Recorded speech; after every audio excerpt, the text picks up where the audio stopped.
हम फिर से एक बार धन्यवाद करते हैं और आप सभी का यहाँ पे स्वागत करते हैं, जहाँ हम भगवत गीता, भगवान का गीत, भगवान की वाणी यथारूप जैसे भगवान ने बताई थी गुरु परंपरा से हमारे पास आई है और हम उसी का अध्ययन करने का प्रयत्न कर रहे हैं। और पहले हम शुरुआत करेंगे प्रेयर से। हरे कृष्णा। हरे कृष्णा। ओम अज्ञानतिमिरान्धस्य ज्ञानाञ्जनशलाकया चक्षुरुन्मीलितं तस्मै श्रीगुरुवे नमः। श्रीचैतन्यमनोभीष्टं स्थापितं येन भूतले स्वयं रूपा कदा मह्यं ददाति स्वपदान्तिकम्। वन्देऽहं श्रीगुरुः श्रीयुतपदकमलं श्रीगुरून् वैष्णवान् च श्रीरूपं साग्रजातं सहगण रघुनाथान्वितं तं सजीवं साद्वैतं सावधूतं परिजनसहितं कृष्णचैतन्यदेवम् श्री राधा कृष्ण पादान सहगण ललिता श्री विशाखान्वितांश च।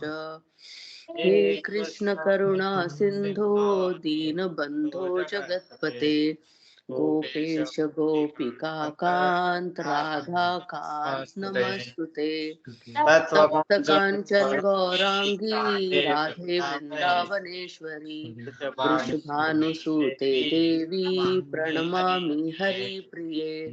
वाञ्छाकल्पतरुभ्यश्च कृपा सिन्धुभ्य एव च पतितानां पावनेभ्यो वैष्णवेभ्यो नमो नमः। जय श्री कृष्ण चैतन्य प्रभु नित्यानंद श्री अद्वैत गदाधर श्रीवासादि गौर भक्त वृंद।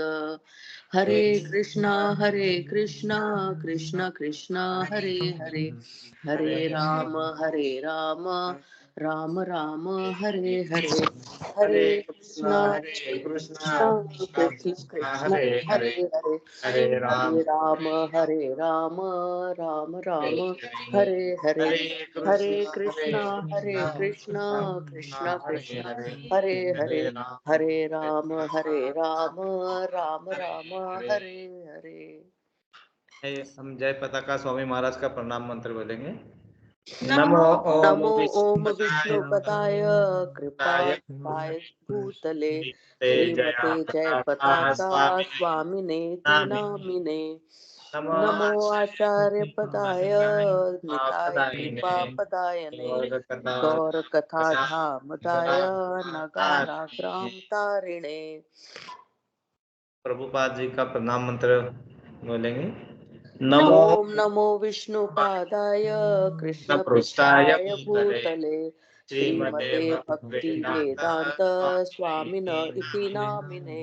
नमस्ते सरस्वते देवे गौर प्राणी विचारिणे निर्विशेष शून्यवादी पाश्चात्य देश तारिणे। जय श्री कृष्ण चैतन्य प्रभु नित्यानंद श्री अद्वैत गदाधार श्रीवासादि गौर भक्त वृंद। ओम नमो भगवते वासुदेवाय। ओम नमो भगवते वासुदेवाय। ओम नमो भगवते वासुदेवाय। ओम नमो भगवते वासुदेवाय। ओम नमो भगवते वासुदेवाय। ओम नमो भगवते वासुदेवाय। हरे कृष्णा। हरे कृष्णा। आप सभी का फिर एक बार स्वागत करते हैं और हम यहाँ पे एकत्रित हो रहे हुए हैं। हम भगवान की वाणी भगवत गीता में प्रथम अध्याय जो अर्जुन विषाद योग युद्ध स्थल का निरीक्षण कर रहे हैं। लेकिन यहाँ पे जो अर्जुन के मन में दुविधा है, उस दुविधाओं को पूरी तरह से पहले भगवान क्या करते हैं, उस दुविधाओं को पूरा और कॉम्प्लेक्स करते हैं, मतलब और कठिनाई में डाल के उनके मन को, ताकि उनके मन में जो भी शंका है वो शंका को पूरी जड़ से बाहर निकालना है। तो इसीलिए उसे भ्रमित करते हैं, और भ्रमित करके अर्जुना के मन में बहुत सारे डाउट आए हैं, और फिर वो अर्जुना को ऐसा लगता है कि मुझे अपना कर्तव्य छोड़ देना चाहिए। और जो हमें भी लगता है, हम भी यहाँ पे जब इस माया जगत में है तो हमें भी ये सब लगता है, और उसी से रिलेटेड सब प्रश्नों के बारे में डिस्कशन, क्या क्या उनके मन में आ रहा है, अर्जुन के मन में, वो सब हम डिस्कस कर रहे थे। हमने श्लोका नंबर 26 तक 27 तक, श्लोका नंबर 27 तक पढ़ा था, और वो श्लोका नंबर 27 था।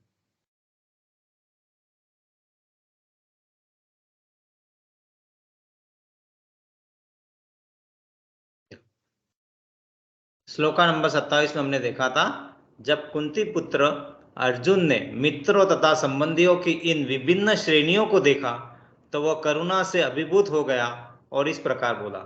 मतलब अभी जो उस युद्ध क्षेत्र में अर्जुन सभी उनके जो मित्रगण, भाई, नाना, दादा, उनके गुरुजन, सभी को देखा, और उन्हें अलग अलग श्रेणियों को देखा। मतलब जिनके साथ में खेला है, जिनके गोद में खेला है, जिनका सब, जिनसे सब कुछ सीखा है, वो सबको जब देखा तो वो करुणा से अभिभूत हो गया। और यही करुणा से अभिभूत होने के कारण क्या होता है कि हमें जो मार्ग पे जाना है, हम वो मार्ग पे कहीं रुक जाते हैं, कहीं भटक जाते हैं, और जब जब हम यहाँ भटकते हैं तब तक हमें उसी स्रोत की जरूरत होती है जहां से हमें मार्ग मिले, और मार्ग हमें गुरु से मिलता है। और गुरु वही गुरु होते हैं जो गुरु ने ये ज्ञान, गुरु परंपरा से आया हुआ ज्ञान प्राप्त किया है, और वही जब हमें आगे मार्गदर्शन करते हैं तो मार्गदर्शन कभी गलत हो नहीं सकता, क्योंकि वो मार्गदर्शन स्वयं परमेश्वर के द्वारा दिया होता है। और यहाँ पे अर्जुन ने सबसे पहले क्या किया है कि वो सब जो उसके मन में भाव आ रहे थे उसमें मन में कुछ रखा नहीं है, जो भी आ रहा था वो बोल रहा है। तो क्या होता है ना, वो बोलना बहुत जरूरी होता है। कब बहुत बार हम क्या करते हैं कि हमारे मन में आता है कुछ, हम पूछना चाहते हैं, हम डिस्कस करना चाहते हैं, फिर हम सोचते हैं कि अरे ये क्या, ये तो बहुत नगण्य है, बहुत क्या पूछूं मैं इसमें, तो इसमें कुछ नहीं। ऐसा जब भी मन में आता है तो वो बहुत गलत, मतलब डेंजरस हो जाता है, क्योंकि कोई चीज नगण्य नहीं होती है।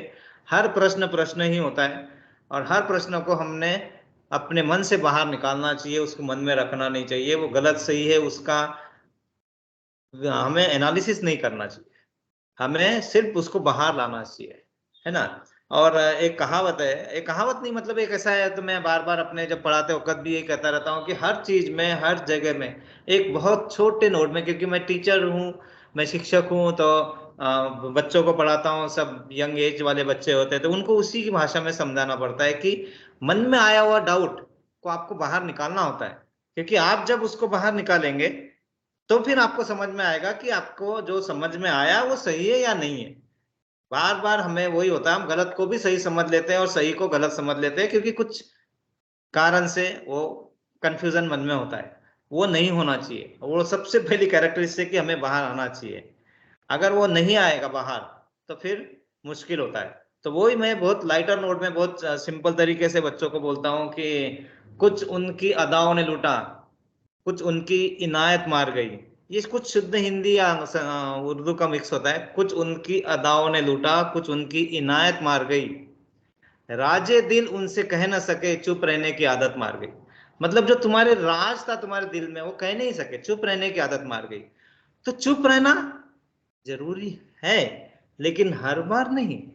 वो कहाँ चुप रहना है, हमें कितना बोलना है, कैसे बोलना है या नहीं बोलना है, ये सब चीजें हमें कहाँ किस परिस्थिति में है उसके हिसाब से हमें समझ में आना चाहिए कि कहाँ बोलना है। अगर आप देख लिया कि आपके सामने कोई मूर्खतापूर्ण व्यवहार कर रहा है और आप उन्हें समझाए जा रहे हैं, तो आप आपकी आपकी पूरी एनर्जी वेस्ट कर रहे हैं। तो आपको वहां न बोलना ही, साइलेंस इज बेस्ट डिफेंस, वहां बोलने की जरूरत नहीं है।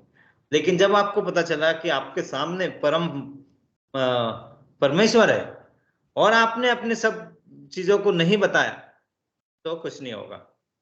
ऐसा नहीं है कि परमेश्वर को पता नहीं, लेकिन आपको बोलना होगा। ऐसा नहीं कि अरे परमेश्वर को तो सब पता है, फिर मेरे साथ ऐसा क्यों हो रहा है? क्योंकि हम यहाँ पे माया वर्ड में हैं, और यहाँ पे ये अपरा शक्ति है। तो यहाँ पे हमें अपरा शक्ति या इस मटेरियल वर्ल्ड को का उपभोग लेने के लिए भेजा हुआ है। तो हम, भगवान ने हमें पूरी छूट दे रखी है कि आप किस तरह से आपका उपभोग करना चाहते हैं, किस डायरेक्शन में जाते हैं। आप जिस डायरेक्शन में जाते हैं भगवान तथास्तु बोलते हैं, लेकिन हमें वो डायरेक्शन, वो चीज हम समझ में आना चाहिए। इसलिए गुरु का साथ, सही यूनिवर्सिटी, सही नॉलेज का सोर्स अगर है तो कोई भटकने की जरूरत नहीं है। अर्जुन ने वो समझ लिए हैं, इसलिए वो जो भी चीज है वो बोलना शुरू करते हैं। हम आगे का श्लोक पढ़ते हैं अभी। कौन पढ़ेगा?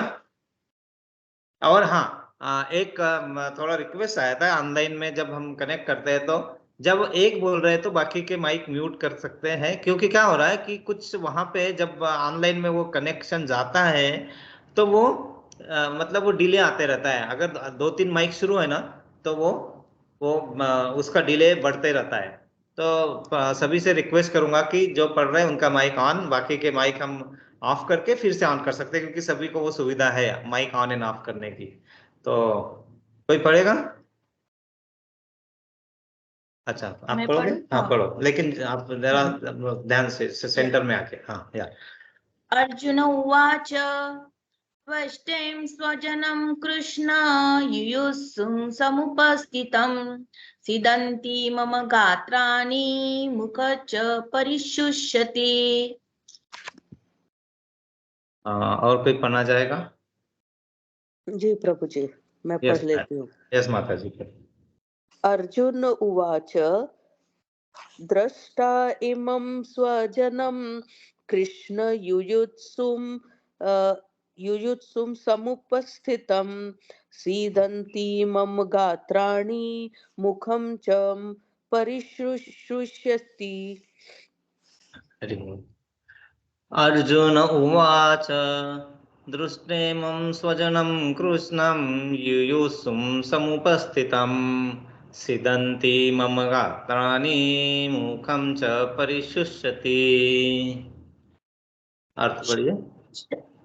अर्जुन अर्जुन उवाच, अर्जुन ने कहा, दृष्टा देखकर, इमम इन सारे, स्वजनम संबंधियों को, कृष्ण हे कृष्ण, युयुत्सुम युद्ध की इच्छा रखने वाले, समुपस्थितम उपस्थित, सिदंती काप रहे हैं, मम मेरे, गात्रानि शरीर के अंग, मुखम मुंह, च भी परिशुष्यति सूख रहा है। इसका अर्थ है, अर्जुन ने कहा, हे कृष्ण, इस प्रकार युद्ध की इच्छा रखने वाले मित्रों तथा संबंधियों को अपने समक्ष उपस्थित देखकर मेरे शरीर के अंग कांप रहे हैं और मेरा मुंह सूखा जा रहा है। परपोट। जय शिला प्रभुपाद। जय शिला जय प्रभुपाद। श्रीला प्रभुपाद। यथार्थ भक्ति से युक्त मनुष्य में वे सारे सद्गुण रहते हैं जो सत्पुरुषों या देवताओं में पाए जाते हैं, जबकि अभक्त अपनी शिक्षा या संस्कृति के द्वारा भौतिक योग्यताओं में चाहे कितना भी उन्मत्त क्यों न हो, इस ईश्वरीय गुणों से विहीन होता है। अतः स्वजनों, मित्रों तथा संबंधियों को युद्ध भूमि में देखते ही अर्जुन उन सबों के लिए करुणा से अभिभूत हो गया जिन्होंने परस्पर युद्ध करने का निश्चय किया था। जहां तक उसके अपने सैनिकों का संबंध थे, वह उनके प्रति प्रारंभ से दयालु था, किंतु विपक्षी दल के सैनिकों की आसन्न मृत्यु को देखकर वह उन पर भी दया का अनुभव कर रहा था। और जब वह इस प्रकार सोच रहा था तो उसके अंगों में कंपन होने लगा और मुंह सूख गया। उन सबको युद्धाभिमुख देखकर उसे आश्चर्य भी हुआ। प्रायः सारा कुटुंब अर्जुन के सगे संबंधी उससे युद्ध करने आए थे। यद्यपि इसका उल्लेख नहीं है, किंतु तो भी सहज अनुमान लगाया जा सकता है कि न केवल उसके अंग कांप रहे थे और मुंह सूख रहा था, अपितु वह दयावश रुदन भी कर रहा था। अर्जुन में ऐसे लक्षण किसी दुर्बलता के कारण नहीं अपितु हृदय की कोमलता के कारण थे, जो भगवान के शुद्ध भक्त का लक्षण है। अतः कहा गया है, यस्यासि भक्तिर्भव यस्यासि भक्तिर्भगवत्य किंचना सर्वे गुणस्त्र समासते सुरा हराव भक्तस्य कुतो महात् गुणो मनोरथे नासति धावतो बहिः। जो भगवान के प्रति अविचल भक्ति रखता है उसमें देवताओं के सद्गुण पाए जाते हैं, किंतु जो भगवत भक्त नहीं है उसके पास भौतिक योग्यताएं ही रहती है जिनका कोई मूल्य नहीं होता। इसका कारण यह है कि वो मानसिक धरातल पर मंडराता रहता है और ज्वलंत माया के द्वारा अवश्य ही आकृष्ट होता है। भागवत 9वां स्कंद 1918 5वां स्कंद 1918वां अध्याय 12वां श्लोक। हरि बोल, हरे कृष्णा।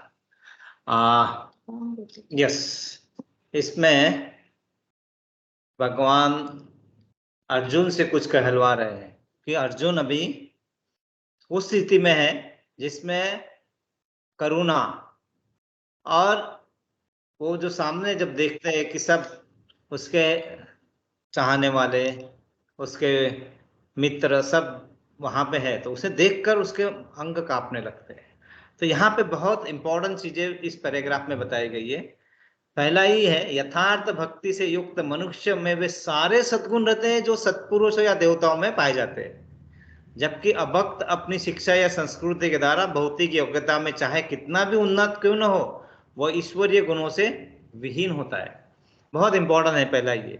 मतलब अगर आप भक्ति में है, यथार्थ भक्ति में है, तो आप के जो सद्गुण है सभी के पास होते, तो आपके सद्गुण जो आच्छादित थे, किस कारण आच्छादित होते हैं हमारे सद्गुण? मन, बुद्धि, अहंकार के आवरण से हमारे वो सद्गुण जो होते हैं, जो हमारे पास है, वो आच्छादित होते हैं, मतलब आवरण चढ़ा होता है उनपे। और जब हम भक्ति में आते हैं तो हम भक्ति में आने का पहला ही सबसे पहला होता है कि हम ये सब चीजों में धीरे धीरे प्रगति करते हैं, तो हमारा अहंकार कम होता है, मन पे कंट्रोल, क्योंकि हम नाम स्मरण करते हैं, और इस कारण हमारे पास वो सद्गुण जो है वो धीरे धीरे हम उसका उपयोग करना शुरू कर सकते हैं। वही अगर आप पूरे भौतिक इसमें जुड़े हो, मटेरियल वर्ल्ड में ही हो पूरे, और आप भगवान की प्रार्थना, उनका नाम, ये सब लेने के लिए आपके पास टाइम नहीं है, तो आप कितनी भी प्रगति कर ले, आप उस योग्यता को पा ही नहीं सकेंगे जो भक्त के पास योग्यता है। तो ये बहुत अच्छा है कि ईश्वरीय गुणों को अगर समझना है हमें, तो हमें इस योग्य बनना ही पड़ेगा। और हम सब भाग्यशाली है, बार बार हम कहते हैं कि हम सब भाग्यशाली, हमारे ऊपर हमारे गुरु की कृपा है कि हम यहाँ पे बैठ के ये समझने का प्रयास कर रहे हैं। अदरवाइज बहुत सारे हैं जिनको हम लिंक भी भेजते हैं, वो आते भी है, कभी आते हैं कभी जाते, नहीं कर पाते हैं, तो थोड़ा और वहां पे उन्हें और प्रयत्न चालू रखना चाहिए, ताकि ये हम हमारा सौभाग्य और अच्छा हो कि हम आए, डिस्कस करें, और भगवान को जो समझने का हमारा प्रयास है, उस प्रयास में हमें और प्रगति मिले। तो यही पहले इसका मीनिंग है। और यहाँ पे इसमें भगवान ने ये भी बताया है कि अर्जुन जो अपने सैनिकों के प्रति तो दयालु थे, क्योंकि ये दयालु होना एक बहुत बड़ा गुण होता है, क्योंकि आपको अपने से बड़े लोगों पे दया नहीं आई तो नो प्रॉब्लम, लेकिन आपसे जो सो कॉल्ड नीचे आपके साथ में काम करते हैं, अगर उनके प्रति आपके मन में दया नहीं है, तो आपके जैसा दुष्ट कोई नहीं होता है। वो होता है कि हम जब काम करते हैं तो हमारे सब अपने अपने इसके हिसाब से जो हमें निर्देशित किया जाता है, हम उसी हिसाब से काम कर सकते हैं। तो कोई बड़ा या छोटा नहीं होता है, सिर्फ भौतिक जगत में ये बड़ा या छोटा का भेदभाव होता है, करते हैं हम। तो यहाँ पे वो दयालुपन वो है। लेकिन अर्जुन को ये लग रहा था कि हमारे सैनिकों के प्रति तो दया है, लेकिन वो बाकी सैनिकों को के प्रति उसे मन में करुणा का भाव उत्पन्न हो रहा था। क्यों? क्योंकि उसे पता था कि वो अधर्म के साथ है, और अधर्म के साथ जब भी होता है तो उसका विनाश निश्चित है। ओके, तो ये सब होके उनकी आसन्न मृत्यु को देखकर वो उसका दया का अनुभव कर रहे थे अंदर से, और उसी कारण क्या हो रहा था, उनका शरीर कांप रहा था, उनका गला सूख रहा था। लेकिन यहाँ पे प्रभुपाद जी ने बताया, जो इसका उल्लेख नहीं है कि उनका गला ही नहीं सूख रहा था, बल्कि रुदन मतलब अंदर से अंदर उनका मन रो रहा था, वो सब हो रहा था। और लेकिन ये सब क्या बताया उन्होंने, ये सब होता है हमारा भी, हम भी वस्तु स्थिति किसी परिस्थितियों में आता है, हमारे में हम ऐसा होता है। लेकिन उसके दो कारण होते हैं, या तो आप उस परिस्थिति को फेस करने के लायक नहीं होते हैं, आपकी दुर्बलता होती है अंदर की, और दुर्बलता के कारण आप वैसे होता है। लेकिन यहाँ पे ऐसा नहीं बताया, यहाँ पे क्या बताया है कि वो दुर्बलता के कारण नहीं है, वो लक्षण दुर्बलता के नहीं है, वो तो सक्षम है, वो तो ऑलरेडी ये ऐसे युद्ध, वो अकेले, अर्जुन अकेले ने ही ऐसे युद्ध जीत चुके, तो मतलब वो सक्षम है। लेकिन आप सामने जो खड़े हैं और सामने हैं, उसके कारण उनका मोह के कारण वो उसका मन विचलित हो रहा था, और इसीलिए उसको हृदय की कोमलता बताया है। और ये भी एक भगवान के शुद्ध भक्त का लक्षण है। अगर आपके मन में कोमलता नहीं है तो आप भगवान के शुद्ध भक्त की कैटेगरी में नहीं आ सकते, या भक्त की कैटेगरी में भी नहीं आ सकते, क्योंकि हम कलयुग में हैं। हमें ये समझना है कि हमारे अंदर क्या क्या कैरेक्टरिस्टिक्स हमें धीरे धीरे धीरे उत्पन्न करनी है, और इसी का अध्ययन हम यहाँ पे अध्ययन यहाँ कर रहे हैं। हम जब मिलते हैं, सुनते हैं, तो वही करना है हमें, कि क्या क्या चीज हमें अपने आप में थोड़ा थोड़ा परिवर्तन लाएंगे हमें, तो धीरे धीरे हमें सच्चिदानंद स्वरूप का दर्शन होते जाएगा, उसके साथ में हम आगे बढ़ते जाएंगे। और नहीं तो फिर हमें सिर्फ पहाड़ी रूप से भगवत गीता का हम पढ़ रहे, लेकिन वही यहाँ तक अंदर जाएगा नहीं, जाएगा तो आत्मसात नहीं तो हम उसको एक्सप्लेन नहीं कर पाएंगे, और हम उसको पूरा समझ नहीं पाएंगे। मतलब संपूर्ण ज्ञान लेने के लिए जो जो कैरेक्टरिस्टिक्स अर्जुन की बताइए, जो जो लक्षण, जो जो उनकी लक्षण है, वो सब हमें आत्मसात करने आना चाहिए, धीरे धीरे हमारे आचरण में हमने लाना चाहिए। तो कोमलता बहुत जरूरी है, बहुत जरूरी है, वो भगवान का मतलब शुद्ध भक्त का एक लक्षण है। अदरवाइज कलयुग में क्या होता है पता है, कलयुग में है ना, हम कलयुग में है तो कैसा है, प्यास लगी थी गजब की, प्यास लगी थी गजब की, लेकिन पानी में जहर था, पीते तो मर जाते और ना पीते तो भी मर जाते। अब इसको समझने की कोशिश कीजिए कि हमें ज्ञान तो अर्जित करना होता है ना, तो प्यास तो लगी है, लेकिन पानी में जहर था। जहर क्या था, क्यों था? क्योंकि हम कहाँ, किस जगत में है, मायावादी कलयुग में, तो हमारे आसपास तो जहर होगा ही। पिएंगे तो मर जाएंगे, और ना पिएंगे तो तृष्णा से मर जाएंगे। लेकिन वो तृष्णा अगर कृष्णा के लिए उत्पन्न होती है तो वो जहर आपका इसमें का अमृत बन जाता है। हरि बोल। तो वो चीज हमें अगर समझ में आ गई तो उसके लिए हमारी वो कोमलता होनी चाहिए, हमें वो हमें आत्मसात करने का हमारे मन में भाव होना चाहिए। अगर तब तक नहीं है तो हम कुछ भी करेंगे, हम करते रहेंगे, लेकिन उसका जो जो प्राप्ति है, हमें जो उसका उसका जो फल है जिसकी हमें अपेक्षा नहीं रखते हैं, लेकिन फिर भी हमें उस मार्ग में बढ़ने में उतने कुछ न कुछ बाधाएं रहेगी। इसीलिए मैं आप सबसे प्रेयर करता हूँ, आप सबसे प्रार्थना करता हूँ कि आपने दिन में भगवान नाम लेना ही चाहिए, क्योंकि वो ही हमें इस मार्ग पे ला सकते हैं। वहीं से हमें ये सब कैरेक्टरिस्टिक्स आती है। और हमें महामंत्र का जप करना है। कि महामंत्र क्या है? हरे कृष्णा कृष्णा कृष्णा कृष्णा हरे कृष्णा हरे, हरे हरे राम हरे राम राम राम राम हरे। राम हरे हरे। कैसा है, मदिरा पीने जाते हैं लोग, मदिरा पी के आते हैं, वो मदिरा पी के नशा होता है, लेकिन वो मदिरा पीने के बाद नशा दूसरे दिन उतर जाता है, जब उनकी मदिरा का असर उतर जाता है। लेकिन एक बार अगर आपको भगवत भक्ति का नशा लग गया तो जिंदगी भर नहीं उतरेगा। वो रंग ऐसा है कि वो रंग बिल्कुल नहीं उतरेगा। वो हरा रंग डाला है ना, हमने गाना है ना, हरा रंग डाला हरा रंग डाला। तो हरे कृष्णा ही है। अगर राधा रंग हमारे ऊपर आ गया, कृष्ण भावना भावित अगर हम होके हम कार्य करना शुरू करेंगे, तो खुशी तो मिलेगी ही मिलेगी, उसका कोई प्रश्न ही नहीं उठता है ना।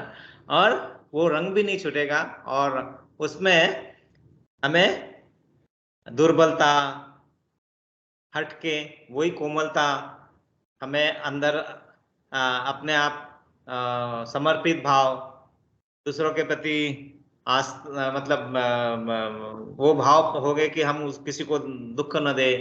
अगर आप किसी को दुख नहीं दोगे तो आपको क्यों आएंगे? न्यूटन थर्ड लॉ जो था हमने लास्ट टाइम देखा था, every action is equal and opposite reaction. अरे आप जैसा देंगे वैसा ही पाएंगे। तो इसीलिए आगे भगवान ने बताया, जो भगवान के प्रति अविचल अविचल भक्ति रखता है उसमें देवताओं के सद्गुण पाए जाते हैं। किंतु जो भगवत भक्त नहीं है उसके पास भौतिक योग्यता ही रहती है, और वो जिनका कोई मूल्य नहीं होता है। मूल्य भौतिक मूल्य रहेगा, लेकिन आध्यात्मिक इसमें उसका कोई मूल्य नहीं है। क्योंकि जब आपके पास संपत्ति तो है इतनी सारी, और उस संपत्ति का हम फायदा ही नहीं उठा सकते है ना, कुछ फायदा है तो हम जब अंत में जाते हैं हमारे पास करोड़ों की संपत्ति है, करना क्या है पता नहीं है ना। मतलब यहाँ पे भी किसी ने बहुत अच्छा कहा है ना, दौलत की भूख ऐसी लगी कमाने निकल गए, है ना। दौलत की भूख ऐसी लगी कमाने निकल गए, और दौलत मिली हाथ से तो फिर रिश्ते निकल गए। कि हम दौलत के पीछे भागते रहे, हमारे हाथ में से सब रिश्ते निकल गए। भगवान से जो हमारा अटूट रिश्ता है हम भूल गए। किस लिए भूल गए? दौलत, है ना, है ना। तो हाँ, हरि नाम लेना। हाँ, हरि नाम लेंगे तो वो अपने आप दौलत तो है, मतलब उसकी जरूरत है हमें। लेकिन वही जैसे बताया ना, दौलत की भूख ऐसी लगी कि कमाने निकल गए, और जब दौलत हाथ में मिली तो रिश्ते निकल गए। और इसी चक्कर में क्या होता है मालूम है, बच्चों में रहने की फुर्सत न मिली कभी, है ना। हर रोज भाग रहे इधर उधर, है ना। बच्चों में रहने की फुर्सत न मिली कभी, और फुर्सत मिली तो बच्चे खुद कमाने निकल गए। क्या फायदा है? क्या मतलब क्या कर रहे हैं हम? मतलब कुछ समझे तो इसमें सबसे अच्छा तरीका क्या है? इसका मतलब ऐसा नहीं है कि हम कमाए ना, या हमारे बच्चे नहीं कमाएंगे। करो, ये सब करना है, लेकिन जो हमारे पास अनमोल समय है अभी, जिसके लिए मतलब जिस समय का सदुपयोग करके हम जो हम यहाँ बैठे हैं उसका सदुपयोग करने की कोशिश कर रहे हैं। अगर हम समय का सदुपयोग करके हमारा नाता, हमारा रिश्ता अगर हम परम परमेश्वर से अगर जोड़ने का प्रयास कर सकते हैं, तो इससे अच्छी चीज क्या हो सकती है? अरे इससे बड़ी लॉटरी लगी नहीं सकती है। तो यह हमें समझना है कि हमें रिश्ते तो बनाना है, रिश्तों को जोड़ना है, रिश्तों को रखना है, और हमारे जो भौतिक जगत में रिश्ते हैं उनका भी आदर करना आना चाहिए, क्योंकि सभी भगवान के अंश ही होते हैं। अगर वो सब नहीं आएगा तो हम आगे नहीं बढ़ सकते। लेकिन बहुत इंपॉर्टेंट चीज अब यहाँ पे समझने वाली है। तो फिर अर्जुन तो वही कर रहे थे ना, उन्हीं रिश्तों के आदर के कारण उनके मन में ये सब भाव उत्पन्न हो रहे थे कि मैं कैसे मारूं। तो यहाँ फिर हमें यह समझना होता है कि जो गुह्य ज्ञान है, मतलब परम ज्ञान है जो भगवान ने दिया है, क्या ज्ञान है वो? कि हम शरीर नहीं, हम आत्मा है। और यही है आत्मा, क्या है? अमर है, अविचल है। और जब ये ज्ञान हमें जब आता है तो हमें ये समझ में आता है कि ये शरीर जो अभी एक वस्त्र के समान धारण किया हुआ है, वो शरीर को छोड़ के आत्मा दूसरे शरीर में प्रवेश करेगी ही, तो उसका अंत नहीं होने वाला है। तो रिश्तों को निभाना है भौतिक जगत में, लेकिन रिश्तों के प्रति आसक्ति, अननेसेसरी मतलब ज्यादा आसक्ति, है ना, सो वो भी हमें समझ में आना चाहिए। क्योंकि कहाँ, कैसे, कितना झुकना है, कितना हमें अपने रिश्तों को बनाए रखना है, और जो मेन रिश्ता है उसको ना भूलना। जो मेन रिश्ता हमारा क्या है? सबसे बड़ा रिश्ता क्या है हमारा? भगवत भक्ति, परमेश्वर से रिश्ता बनाना है, जो हमारा है ऑलरेडी। लेकिन उसके बीच में जो बाधाएं, मतलब जो आवरण आ गया, वो आवरण को हटाना है। उसके प्रति अगर हम प्रयास नहीं कर रहे तो हम अपने मार्ग से चूकते। और यही यहाँ पे यही हो रहा है ना, अर्जुन अभी धीरे धीरे उनके मन में ऐसा कुछ आ रहा है कि वो अपने मार्ग से अलग हटने लगेंगे, है ना। तो वो सब को हमें बचना है। इसलिए यहाँ पे भगवान ने जो बताया है उस तरह हमें आगे बढ़ना है, कि जो भी आपके मन के प्रश्न है उसको बाहर लाइए, उसको समझिए, उसका सही मार्ग क्या है वो ढूंढिए, उसमें जिसकी भी सहायता मिल चाहिए, गुरु की सहायता चाहिए, हमारे एसोसिएशन सहपाठियों की सहायता चाहिए, बिल्कुल लेना चाहिए। और मन में भगवान के प्रति संपूर्ण आस्था रख के आगे बढ़ते रहना चाहिए और हर काम को कृष्णा भावना भावित होकर करना है।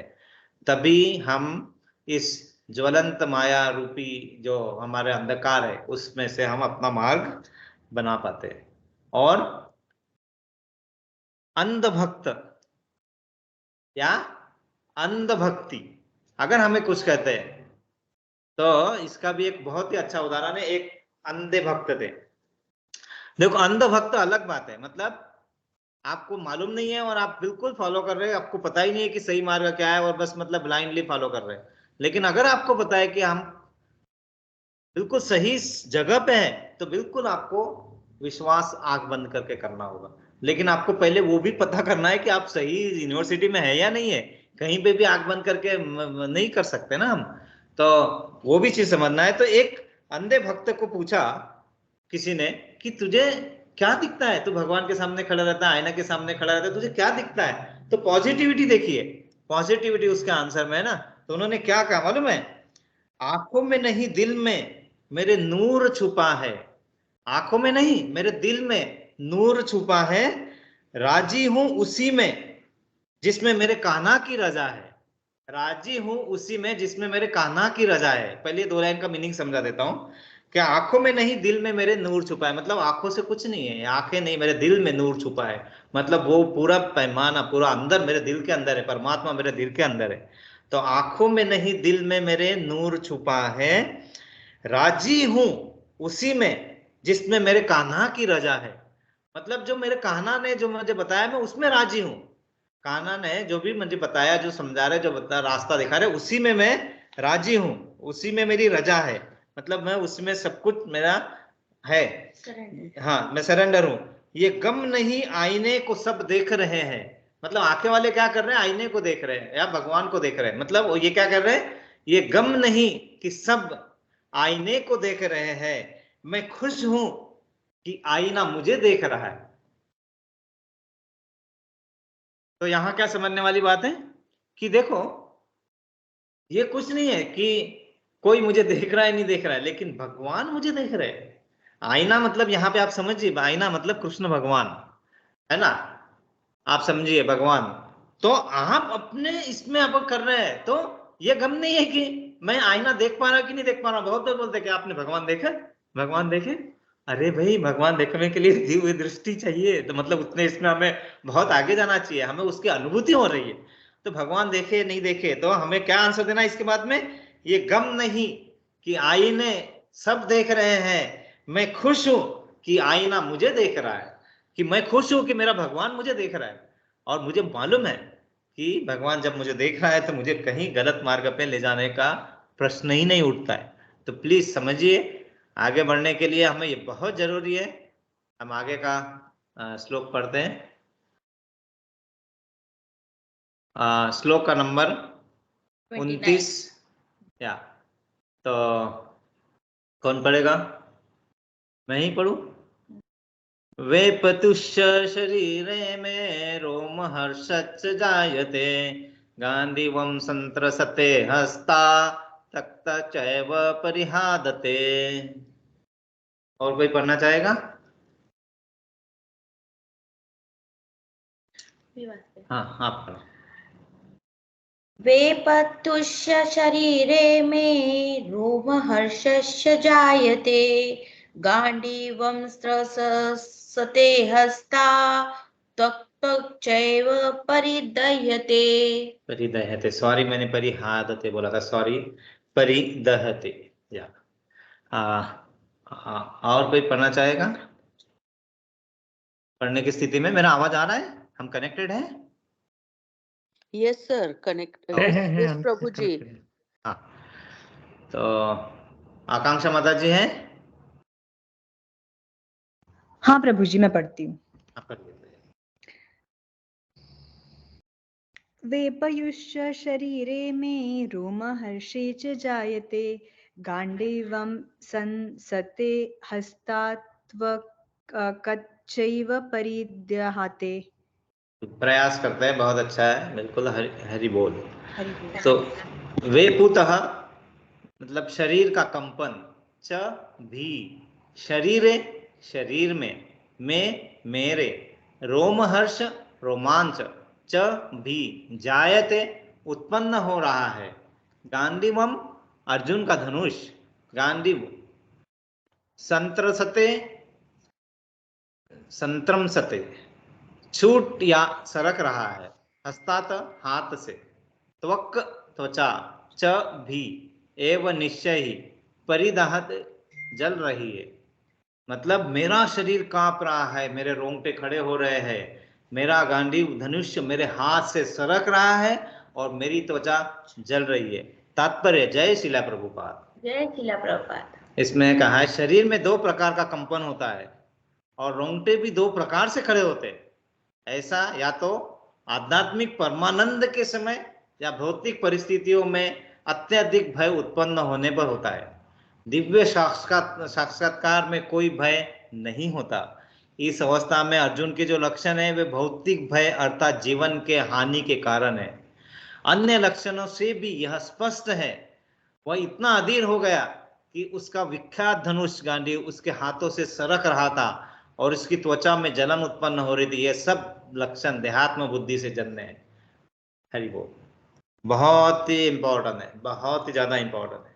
यहाँ पे बोला है कि अर्जुन कह रहे हैं कि मेरा शरीर कांप रहा है, और इसमें प्रभुपाद ने देखो लिखा तो बहुत सिंपल है, शरीर कांप रहा है, रोंगटे खड़े हो रहे हैं और उनका धनुष्य जो गांडीव जो धनुष्य का नाम था उनके हाथ से सरक रहा है, त्वचा जल रही है। लेकिन प्रभुपाद कृष्ण हरे कृष्ण प्रभु, वो शरीर मान रहे हैं ना अपने को, यहाँ पॉइंट यही हो जाता है प्रभु। बिल्कुल शरीर बिल्कुल नहीं मानने का कभी भी। बिल्कुल प्रभु जी। तो वही सबसे बड़ा इंपॉर्टेंट है, वो देहात्म बुद्धि से जन्मे है, मतलब अपने आप को शरीर मान रहे हैं। और शरीर में भी दो प्रकार के कंपन होते हैं, प्रभुपाद जी ने बताया हमें बहुत अच्छे से उनका उल्लेख किया है कि एक जो थोड़ी देर पहले हमें जब हो ना, जब परमानंद होता है, आध्यात्मिक परमानंद, मतलब हम भगवान से जुड़ जाते हैं और उनके बारे में हमें बहुत अच्छे बातों का पता चलता है जब, और जो हम अंदर से आनंद होता है तब भी हमारे अंदर कंपन होगा और मतलब वो से रोंगटे खड़े होंगे, ऐसे गुज़बम जिसको बोलते हैं, जब अच्छा होता है। और दूसरा भौतिक परिस्थिति में अत्यधिक भय। तो हमें भय, हम जब भौतिक शरीर में है, हम जब यहाँ पे शरीर मान रहे हैं अपने आप को, तो उस इसमें भय हमारे साथ में जुड़ा हुआ है। और वो भय जब तक है तो वो शरीर में उत्पन्न जो जो ये रोंगटे जो खड़े होंगे वो भय के कारण होंगे, और वो भय ही हमें अपने मार्ग से भटकाता है, हमें सही निर्णय लेने नहीं देता है। हमारा मन इतना चंचल है, घोड़े की तरह भागता है इधर उधर, और ऐसी स्थिति में तो वो और अलग तरफ से भागेगा।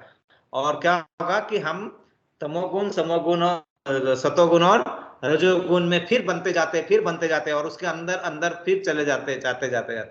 तो ये सब कैसे होता है? क्योंकि हम भौतिक जगत में हम अपने आप को हम अपने शरीर को न मान के अपने आप को हम अगर मानेंगे कि ये जो है आत्मा है, तो फिर वो भय कम होता है।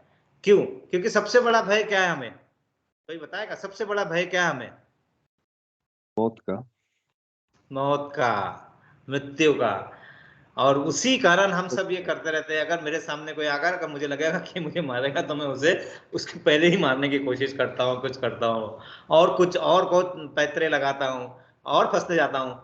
अगर वो भय ही नहीं है, अगर तुम्हें पता है कि मेरे जो है ये शरीर है, ये कपड़ा है, ये तो निकल जाएगा और आत्मा तो मरने वाली नहीं है, जब हमें पूरा ज्ञान प्राप्त होता है और जब हम उसको आत्मसात कर लेते हैं तो फिर भय का है ना।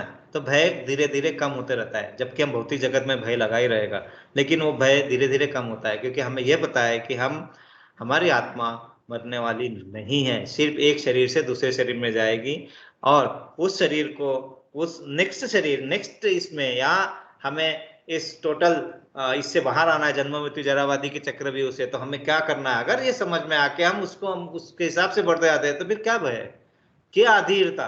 कुछ नहीं है। सब अपने आप धीरे धीरे उस पे हमारा क्या होता है, कंट्रोल आना शुरू होता है। कंट्रोल आना शुरू होता है बोला मैंने, कंट्रोल हम ला नहीं पाते हैं, कंट्रोल आना शुरू होता है। क्यों आता है? क्यों? क्योंकि हाँ, क्योंकि हम जब भगवान का नाम ले रहे हैं तो भगवान क्या करते हैं, वो जो कंट्रोल है ना अपने हाथ में लेना शुरू करते हैं, है ना। तो जो हमारा मन चंचल होता है, क्यों चंचल होता है? क्योंकि हमारे इंद्रियों पे कंट्रोल नहीं होता है। लेकिन जब हम भगवान की शरण में चले जाते हैं और जब हरिनाम लेके और हम उसको आगे बढ़ते हैं तो क्या होता है, वो भगवान खुद ही कंट्रोल देते हैं। क्योंकि नहीं नहीं, इन्होंने बोला है कि ये भाई ये मेरी रस्सियां है घोड़ों की, तुम्हारे हाथ में दे दिए। लेकिन वो देना तो पड़ेगा ना। हम तो वो भी नहीं करना चाहते, हम तो बैठे हैं कि हाँ यहाँ पे बैठे हैं कि हाँ ऐसा आएगा अपने आप हो जाएगा। नहीं है ना, हमें प्रयत्न तो करने पड़ेंगे ना। अगर आप थोड़े प्रयत्न करोगे तो आपको उसका आउटपुट ज्यादा मिलेगा। क्योंकि ये सब चीजें है ना बहुत जरूरी है। जब तक हम इसको नहीं समझ पाते तो आगे नहीं बढ़ पाते, है ना। तो वही है कि हमें अपने देहात्म बुद्धि वाला जो कंसेप्ट है, मतलब हम शरीर है आत्मा नहीं है, उसके बाहर हमें आना होता है। कहीं किसी का माइक शुरू रह गया है शायद, या मेरे तरफ से आ रहा है कुछ।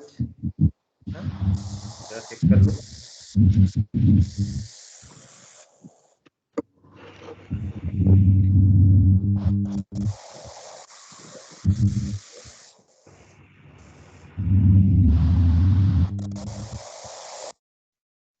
या हाँ, मेरा आवाज आ रहा है ना अभी भी? जी प्रभु जी। हाँ। तो हम देहात्म बुद्धि की बात कर रहे थे, और देहात्म बुद्धि में हम उसके बाहर आना है। तो ये सब लक्षण देहात्म बुद्धि से जन्मे होते हैं, है ना, इसमें सब उससे जुड़े हुए थे। तो हम उसके बाहर हम आ रहे हैं धीरे धीरे। तो फिर हमें क्या होगा, जब भी कंपन होना चाहिए हमें परमानंद, परमानंद आध्यात्मिक परमानंद अति आनंद होके फिर वो जो होगा तो वो भय के साथ नहीं होगा, वो आनंद के साथ होगा। तो ये सब यहाँ पे अर्जुन महसूस कर रहे थे, क्योंकि वो अभी भौतिक जगत के तरह सोच रहे थे। और जब वो उससे बाहर आएंगे तो सब उस चीजों से उसे मुक्ति, मतलब बाहर आके वो अपना कर्तव्य निभा पाएंगे। हम आगे का श्लोक पढ़ते हैं, श्लोका नंबर 30। कौन पढ़ेगा? जी प्रभु जी, मैं पढ़ लेती हूँ। कर दीजिए माता जी। न चन शक्रोन शक्रोमि अवस्थातुं भ्रमति इव च मे मनः निमित्तानि च पश्यामि विपरीतानि केशव। हरे कृष्णा। हाँ बोलिए, आप पढ़िए। हरे न च शक्योम्यवस्थान्तु भ्रमतीव च मे मनः निमित्तानि च पश्यामि विपरीतानि केशव। न च मेव शक्योन्मवस्थान्तुं भ्रवति मम नाना निमित्तानि च पश्यामि विपरीतानि केशव। इसका अर्थ पढ़ेंगे? माता जी पढ़े। हाँ यस माता जी पढ़िए। जी। न नहीं, च भी, शक्रोमि समर्थ हूँ, अवस्थातुम खड़े यस। होने में, भ्रमति भूलता हुआ, ईव सदृश, च तथा, में मेरा, मनः मन, निमित्तानि कारण, च भी, पश्यामि देखता हूँ, विपरीतानि बिल्कुल उलट, केशव हे केशी असुर के मारने वाले कृष्ण। अर्थात मैं यहाँ अब और अधिक खड़ा रहने में असमर्थ हूँ। मैं अपने को भूल रहा हूँ और मेरा सिर चकरा रहा है। हे कृष्ण, मुझे तो केवल अमंगल के कारण दिख रहे हैं। तात्पर्य। जय श्रीला प्रभुपाद। जय श्रीला प्रभुपाद। अपने अधैर्य के कारण अर्जुन युद्ध भूमि में खड़ा रहने में असमर्थ था, और अपने मन की इस दुर्बलता के कारण उसे आत्म विस्मृति हो रही थी। भौतिक वस्तुओं के प्रति अत्यधिक आसक्ति के कारण मनुष्य ऐसी मोहमयी स्थिति में पड़ जाता है। भयम द्वितीयाभिनिवेशतः स्यातः भागवत 11.2.37। ऐसा भय तथा मानसिक असंतुलन उन व्यक्तियों में उत्पन्न होता है जो भौतिक परिस्थितियों से ग्रस्त होते हैं। अर्जुन को युद्ध भूमि में केवल दुखदाई पराजय की प्रतीति हो रही थी। वह शत्रु पर विजय पाकर भी सुखी नहीं होगा। निमित्तानि विपरीतानि शब्द महत्वपूर्ण है। जब मनुष्य को अपनी आशाओं में केवल निराशा दिखती है तो वो सोचता है, मैं यहाँ क्यों हूँ। प्रत्येक प्राणी अपने में तथा अपने स्वार्थ में रुचि रखता है। किसी की भी परमात्मा में रुचि नहीं होती। कृष्ण की इच्छा से अर्जुन अपने स्वार्थ के प्रति अज्ञान दिख रहा है। मनुष्य का वास्तविक स्वार्थ तो विष्णु या कृष्ण में निहित है। बद्ध जीव इसे भूल जाता है, इसलिए उसे भौतिक कष्ट उठाने पड़ते हैं।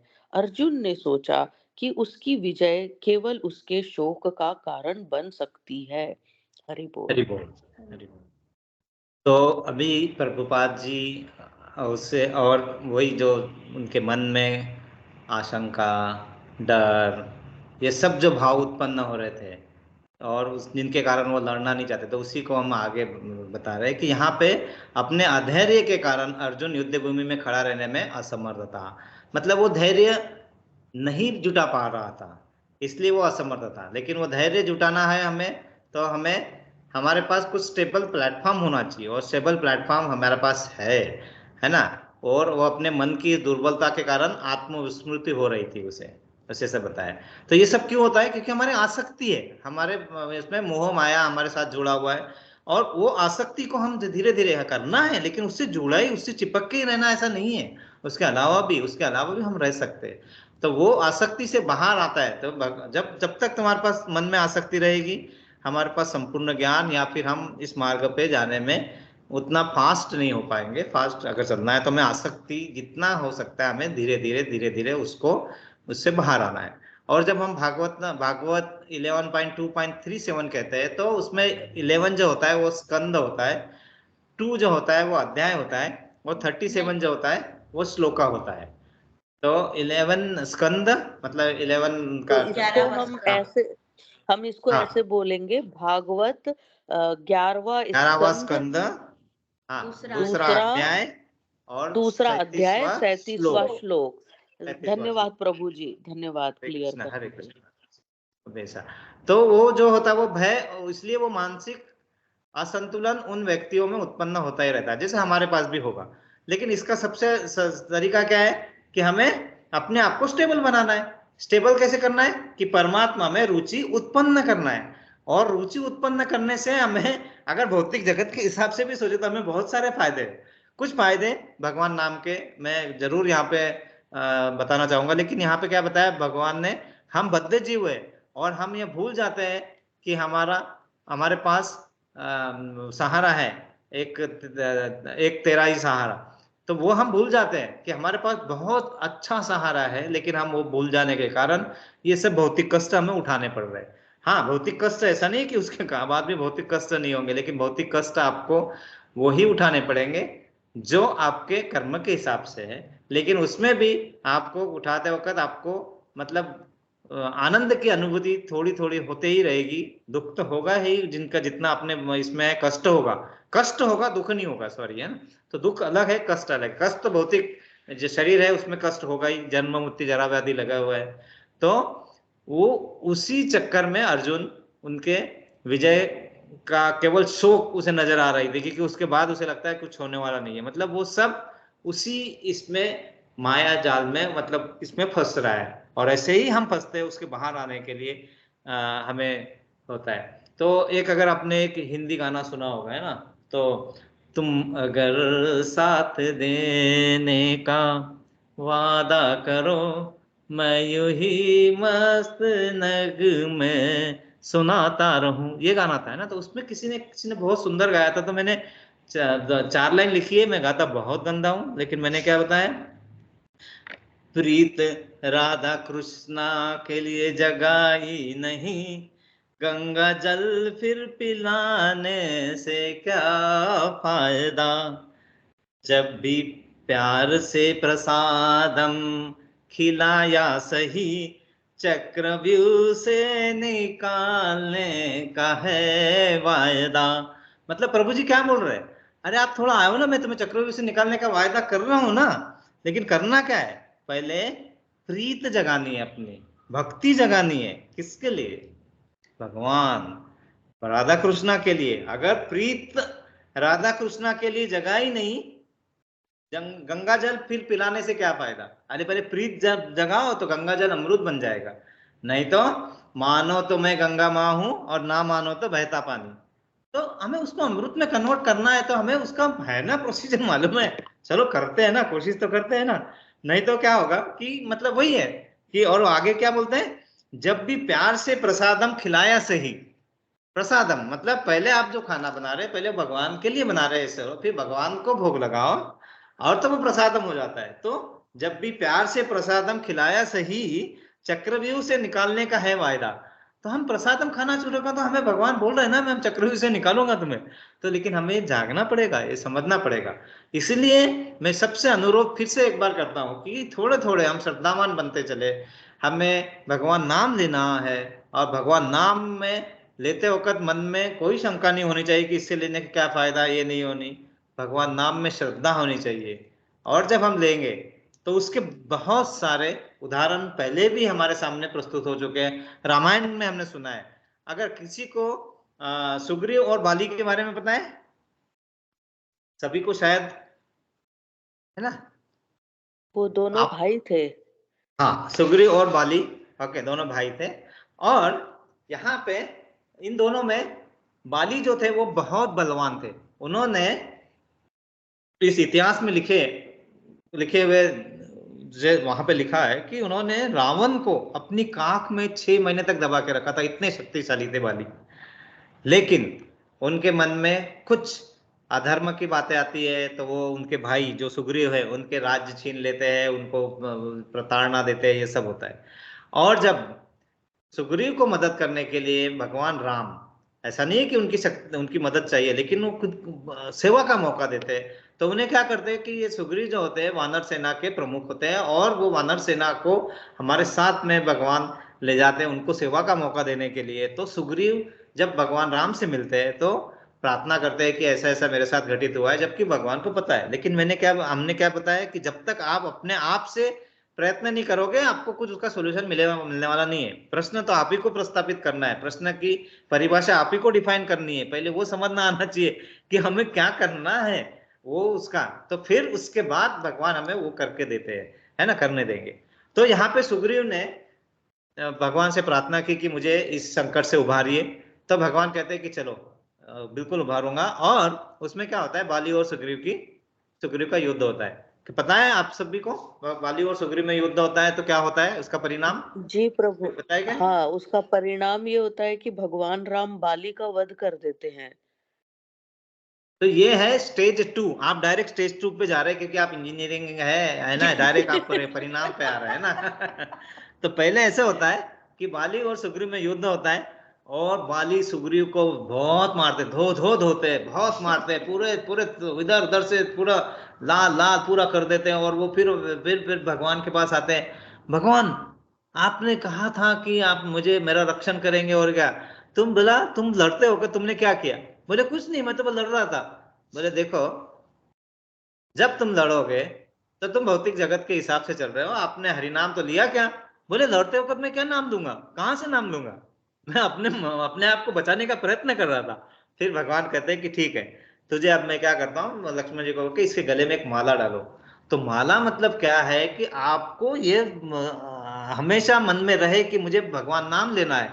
तो फिर जब वो उसमें लड़ते हैं और भगवान नाम लेके लड़ते हैं, तब प्रभु उनकी सहायता करके बाली का वध करते हैं। तो आपको अगर भगवान से कुछ चाहिए तो आपको प्रयत्न करने होंगे। ऐसा नहीं यही हली यानी देन पंगा, और ये मराठी में कहावत है कि ऐसे नहीं कि हरि आएंगे और आप पलंग पे बैठ के और ऐसा हरि भगवान जी करेगा आएंगे और आएंगे। हाँ, तो ऐसा नहीं है, उसके लिए आपको करना पड़ेगा, आपके प्रयत्न करना पड़ेगा। तो वो जो माला है, वो माला को पाना, हमारा ध्येय होना चाहिए। अगर वो माला मिल गई तो फिर वो प्रभु नाम उस माला के साथ वो जुड़ता जाएगा और हम आगे बढ़ते जाएंगे, है ना। और एक है उदाहरण, हनुमान जी जब लंका जा रहे थे तो जाते वक्त उनके मार्ग में बहुत सारे अवरोध आए थे, बहुत सारे कठिनाइयां आई थी, और भगवान के भक्त होने के कारण उन्हें उन कठिनाइयों से निपटने का अवसर मिला भी था और वो निपटते गए, लेकिन उन्हें कठिनाइयों का सामना करते करते करते करते वहां पहुंचे थे। लेकिन पूरे शास्त्रों में कहीं ऐसा उल्लेख नहीं है कि जब हनुमान जी वापस आ रहे थे लंका से उन्हें किसी कठिनाई का सामना करना पड़ा, जबकि मार्ग वही था, उसी मार्ग से गए थे, उसी मार्ग से आए थे, लेकिन उन्हें नहीं करना पड़ा था। क्यों? क्योंकि उसका कारण है, वहां जब वो गए थे तो वहां किससे मिले थे? सीता मैया से। और सीता मैया जो राम नाम का जप 24 घंटे कंटिन्यूस करते थे, और उनका आशीर्वाद जब किसी को मिल जाता है राम नाम का, जैसे राधा नाम का, राधा और सीता मैया सब एक है, तो उनका जब आशीर्वाद आपको मिल गया तो आपके सामने कठिनाई होने का प्रश्न ही नहीं उठता है। तो हनुमान जी को जब वो प्राप्त हो गया और वो भी डायरेक्ट सीता मैया से, तो क्या बल्ले बल्ले, उनको कोई प्रश्न उनको हो ही नहीं सकता है। तो राम नाम की महिमा देखिए, ये सब चीजों को हमें समझना जरूरी है और इसमें विश्वास करना है, अंधविश्वास नहीं, विश्वास। और इसके लिए ऐसा नहीं है कि हम सब छोड़ के उसी पे लगना है, हमें सब कार्य अपने अपने जो कर्तव्य है, भगवान ने अर्जुन को बोला नहीं है कि ये गांडीव छोड़ और चल मैं देख लेता हूं, नहीं, तुझे अपने कर्तव्य निभाना ही होगा। तू क्षत्रिय है, तेरा कर्तव्य है, तो जो जो अपने कर्तव्य हमें निभाना है, लेकिन वही कृष्णा भावना भावित होकर हम निभाना चालू जब करते हैं तो आनंद, आनंद ही आनंद, सच्चित आनंद, है ना। तो वो जो हमें आनंद मिलता है, वो आनंद की अनुभूति बहुत ही कम हम वर्णन कर पाते हैं, क्योंकि हम जितना बोलेंगे उतना कम होता है ना, उतना तो वो वहां पे हम उतना ज्यादा वर्णित ही नहीं कर पाते, क्योंकि हमारे पास शब्द ही कम पड़ जाते हैं ना। तारीफ में जिसकी शब्द ही खोए जाए, कैसे कहे कैसे करे तारीफ हम उसकी, आप ही बताए, है ना। तो जब हमारे शब्द ही खो जाते हैं तो कहाँ से हम तारीफ कर पाएंगे? तो बस हम निशब्द हो जाते हैं, है ना। मैं जैसे जैसे तुम्हें समझने का प्रयास कर रहा हूँ निशब्द होते जा रहा हूँ, है ना, ऐसा है। तो हमारे पास शब्द नहीं होते, तो वो जो शब्द जो है, बस हमें शब्दों की जरूरत ही नहीं होती है, क्योंकि हमारे पास महामंत्र जो है, महामंत्र क्या है? हरे कृष्णा कृष्णा कृष्णा हरे हरे, हरे राम राम राम हरे। तो यहाँ पे हम आज रुकना चाहेंगे। तो किसी को कोई प्रश्न, कुछ डिस्कशन, कुछ करना हो तो बिल्कुल हम वेलकम है। हम जो भगवत भक्ति है और भगवान का जो स्वरूप है इसके बारे में भी हम समझेंगे, लेकिन हम धीरे धीरे आगे बढ़ेंगे, क्योंकि क्या होता है ना, हमें जितना मालूम है उसके आगे हमें पढ़ना है, उसके आगे हमें समझना होता है। तो इसके आगे हम ये देखेंगे कि हम भगवान को समझने का क्या मतलब, किस स्टेज पे है और कैसे कैसे समझते हैं, थोड़ा इसका अध्ययन भी करेंगे, ताकि इसका आगे भी हम पढ़े जाएंगे कि हम कितने स्टेज में हम भगवान को समझ सकते हैं। इस सब चीजों को धीरे धीरे जैसे जैसे हम करते जाएंगे, आगे बढ़ते जाएंगे, हमारे आनंद की अनुभूति बढ़ते ही जाएगी, इसमें कम होने का प्रश्न ही नहीं उठता है ना। इसमें कुछ खोने का है ही नहीं, पाना ही पाना है हमें। और क्योंकि हमारे जीवन का उद्देश्य, मनुष्य जीवन का उद्देश्य ही होता है कि सेवा करना, परमेश्वर और सभी मतलब सेवा करना। और जब हम सेवा कृष्णा भावना भावित होके करना चालू करेंगे तो आनंद और धीरे धीरे चक्रव्यूह से बाहर आने का मार्ग मिलेगा ही मिलेगा। मतलब हमें खोजने की जरूरत नहीं, प्रभु हमें खुद उस मार्ग पे ले जाएंगे, है ना। तो आप सब हम यहाँ आते हैं, इतने प्यार से हम यहाँ पे डिस्कस करते हैं, इतना संधि मिलती है, इसलिए आप सबका आभारी हूँ। और हम सब इसी तरह प्रगति करते रहे। हम किसी के लिए प्रेयर होगी तो अभी प्रेयर्स है, किसी के, अब जैसे चिराग प्रभु जी आज वायरल होने के कारण ज्वाइन नहीं कर पाए, और और किसी को भी मन में जो दुविधा होती है उसको और अच्छे तरीके से हम संभाल सके। लेकिन संभालने के लिए जैसे बताया प्रयत्न हमें करना होगा, है ना। आपके लिए दूसरे कोई प्रयत्न कर सकते हैं, कौन कर सकते हैं पता है? आपके लिए, पूरे विश्व के लिए जो प्रयत्न कर सकते हैं वो हमारे गुरु होते हैं, क्योंकि उनकी गुरु की प्रेयर जो होती है वो सबके लिए होती है, और हमारी प्रेयर हम अपने लिए करते हैं। तो वो सब हम कर पाए, उसमें हम जोड़ पाए, है ना। इसके लिए हम सभी के लिए प्रेयर करेंगे। किसी के लिए कोई प्रेयर है, कुछ भौतिक दुखों से, कुछ क्षणिक इसमें अभी कुछ गुजर रहे हैं, तो हमें बताइए, हम सबके साथ मिलके प्रेयर करेंगे। अदरवाइज हम हमारी प्रगति हो, हम आगे बढ़े, इसके लिए हम प्रयत्न करेंगे। यस ज्योति माता जी, आप कुछ कहना चाह रहे हैं? हाँ, अभी का मास्टर केतकी ने मास्टर किया है, तो उसको और आगे बढ़ना है, और प्रगति करना है, ताकि जो ज्ञान अर्जित किया वो ज्ञान सबको दे पाए, है ना। क्योंकि ज्ञान लेना ही नहीं, ज्ञान लेके उसका उपयोग करना आना चाहिए हमें, तो उसके लिए भी हम प्रेयर करेंगे। इसीलिए उसी तरह बच्चों के परीक्षा का समय अभी आ रहा है, तो उन सब बच्चों को भी परीक्षा में अच्छे तरीके से मार्गदर्शन मिले, उसके लिए भी प्रेयर करेंगे, है ना। सभी के लिए हम प्रेयर करेंगे 3 बार।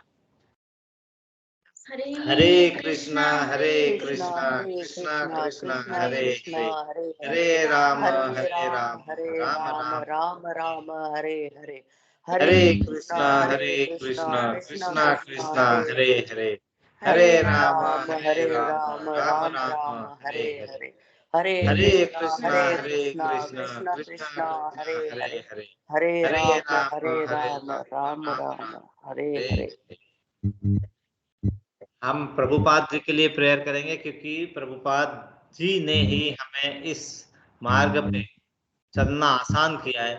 तात्पर्य इतना इतने अच्छे तरीके से रखा है कि हम उसको समझ पा रहे हैं कि भगवान को, वाणी को समझने के लिए काफी ज्ञान और मार्ग सब सही होना चाहिए। तो इसीलिए जो प्रभुपाद जी ने हमारे लिए इतना सरल करके दिया तात्पर्य, उनके लिए हम प्रेयर करेंगे।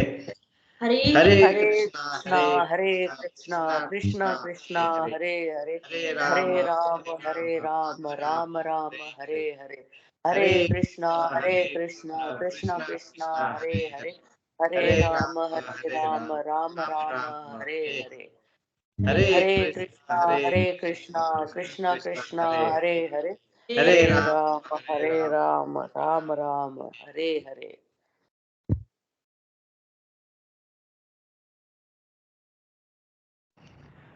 भगवद गीता ग्रंथ राज की जय। जय।